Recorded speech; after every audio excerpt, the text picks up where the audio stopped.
രാവിലെ എണീച്ചപ്പോൾ തന്നെ നമുക്കൊരു ട്രേഡ് കിട്ടി. ബോട്ടിലത് എടുക്കും ചെയ്തു. ട്രേഡ് USDJPYയിലായിരുന്നു. അതുകൊണ്ട് നല്ല റിവാർഡ് റേഷ്യോ കണ്ടപ്പോൾ അതങ്ങോട്ട് എടുത്തു. പിന്നെ നമുക്ക് ഡാഡീൻ്റെ അടുത്ത് പോകാനുള്ളതുകൊണ്ട് നമ്മൾ ലാപ്പൊക്കെ മടക്കി വെച്ച്. പിന്നെ നമ്മൾ വേഗം ഷർട്ടും കുപ്പായൊക്കെ ഇട്ടുകൊണ്ട് ഇറങ്ങി. പിന്നെ നമ്മൾ വീടും പൂട്ടി താക്കോലും കീശയിലാക്കി ചെരുപ്പ് വിട്ട് നേരെ പോയത് നമ്മളെ പട്ടീൻ്റെ അടുത്തേക്ക്. പട്ടിക്ക് ഒരു ക്യൂട്ട് മസാജും കൊടുത്ത് നമ്മൾ നേരെ വിട്ടു. ഭയങ്കര വെയിലായതുകൊണ്ട് വേഗം നടന്ന്. ഈ പൊരിവയിലത്ത് റോഡൊക്കെ ക്രോസ് ചെയ്ത് നിൽക്കണം, എന്നെ സമ്മതിക്കണം. റോഡൊക്കെ ക്രോസ് ചെയ്ത് വന്നപ്പോൾ അവിടെ വണ്ടി എത്തിയിട്ടുണ്ട്. ലോഡ് ഇറക്കാനുള്ള വണ്ടിയാണ്. നമ്മൾ കൊറിയർ സർവീസാണ് നടത്തുന്നത്. ഓഫീസിൻ്റെ അകത്ത് കയറി ഇത്രയും സാധനങ്ങൾ നമുക്ക് വിളിക്കാനുള്ളതാണ്. ഇത്രയും സാധനങ്ങൾ വിളിച്ച് തീർത്തപ്പോഴേക്കും ഇനി 4 മണിയായി. 4 മണിക്ക് നമ്മളെ ചായ ടൈമാണല്ലോ.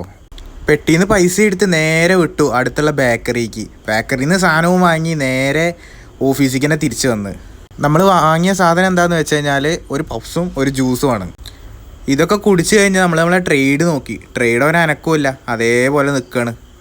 നമ്മളെ പണിയൊക്കെ കഴിഞ്ഞപ്പോഴേക്കിനി നമ്മളെ ലോഡ് കൊണ്ടുപോകാനുള്ള വണ്ടിയും വന്നേ. വണ്ടീനെ പറഞ്ഞയച്ച് നമ്മൾ നേരെ വിട്ടു നോമ്പ് ടൈമിൽ മാത്രം തുറക്കണ ഒരു സർബത്ത് കടയ്ക്ക്. ഒരു നാരങ്ങ സോഡ കൊണ്ട് കുടിച്ച് റാഹത്തായി. ബാക്കി നാളെ.